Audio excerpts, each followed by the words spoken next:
Stepney, the Bluebell engine, was busy talking to the other engines. It was his first visit to their railway. He was having a splendid time. "You are very lucky engines," he said. "Your line has got everything. It's long enough to give you a good run, and you have plenty of passengers. Then you have a quarry and a mine, so you need plenty of cars. Cars are fun. I miss them on our line." Percy was surprised. All the engines thought cars were trouble. "You're welcome to take some of mine," he said, "but you'd better ask driver first." Their drivers agreed. The two engines set off.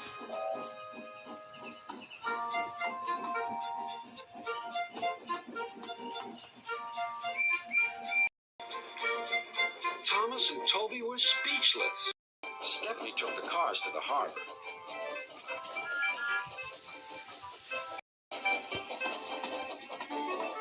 Then he picked up a load of empty ones and started back.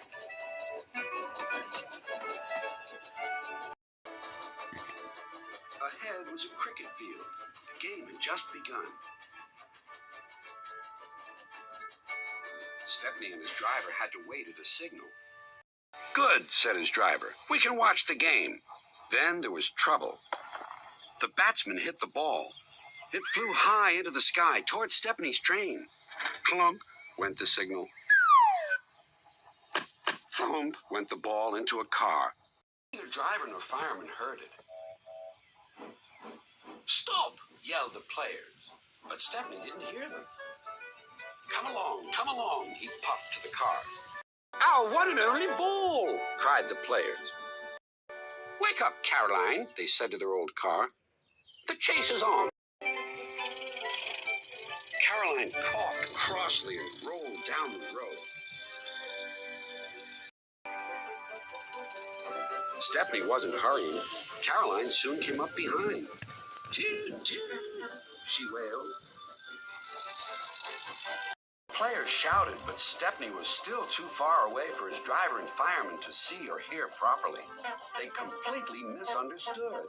"If those jokers want a race," said the driver, "they can have one. Faster, Stepney, faster." Poor Caroline wasn't happy at all. She rattled along at twice her usual speed. "I shouldn't be treated like this," she grumbled. "This pace is too hot for my system. It'll fuse all my circuits."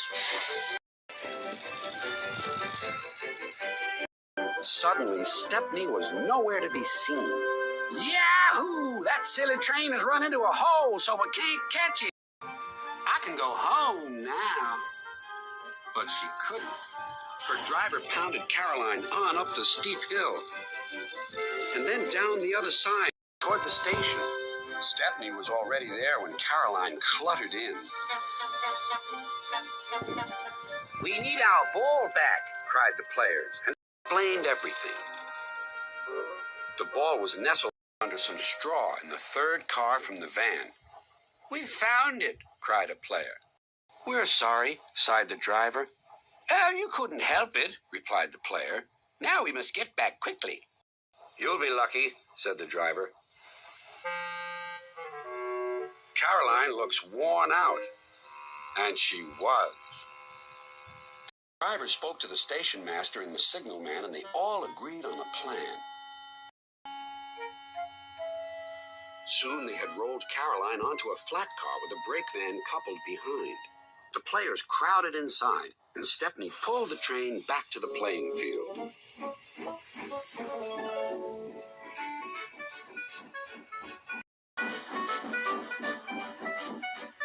Everyone enjoyed watching the game.